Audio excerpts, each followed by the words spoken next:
حتى اللحظة الساعة 11 في الليل وعمليات الإنقاذ مستمرة. 15 شخص ما بين طفل وامرأة حاليا هون في مدينة الدانا. رسالتنا الأولى والأخيرة للدول العربية، لأهلنا في الدول العربية جميعا. المتنفس الوحيد لأهلنا هو تركيا. تركيا مصابهم جلل، الضحايا كلهم من الأتراك ومن السوريين، الله يكون في عونهم. نحن في سوريا حاليا في المناطق المحررة من أقصى جرابلس إلى جبل الزاوية وصولا غربا إلى جسر الشغور ما في أي آليات وأي معدات بسيطة.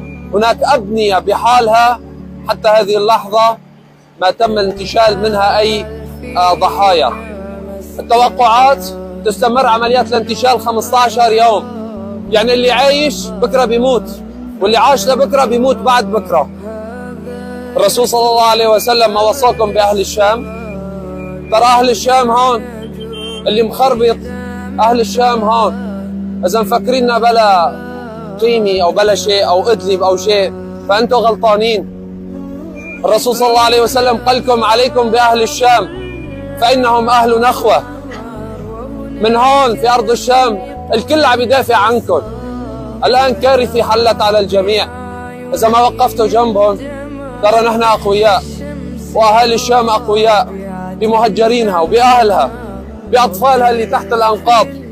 ساعدوهم، بحاجة لمعدات، بحاجة لتدخل دولي لإنقاذ الضحايا والمدنيين. 1000 حالة وفاة حتى اللحظة ما بين نساء وأطفال فقط في إدلب وريف حلب من المناطق المحررة. أكثر من 2000 عالقين تحت الأنقاض وأصوات الأنين واصلة.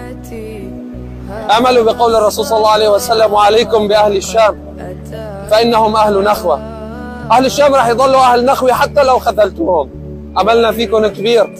للدول العربية جميعا اتدخلوا بكل طاقتكم لإنقاذ الأهالي وإنقاذ النساء وإنقاذ الأطفال العالقين تحت الأنقاض. شكرا لكل مدني، وشكرا للدفاع المدني، وشكرا للجهات الإسعاف، وشكرا لكل شخص عم يقوم بعمليات التكافل الاجتماعي حاليا بحجرة بصخرة بأي شيء لحتى ينقذ طفل ينقذ امرأة. الخبر اللي بدي أعطيكم إياه حاليا امرأة ولدت طفل تحت الأنقاض، الطفل عاش والامرأة ماتت. وحاليا قصص كثير وحكايا كثيرة، إذا بضل بحكي من هلق لساعتين ما بتكفي. عليكم بأهل الشام، عليكم بإنقاذ أهالي الشام. وإن ساعدتوهم فلكم الخير وإن ما ساعدتوهم فأجركم على الله.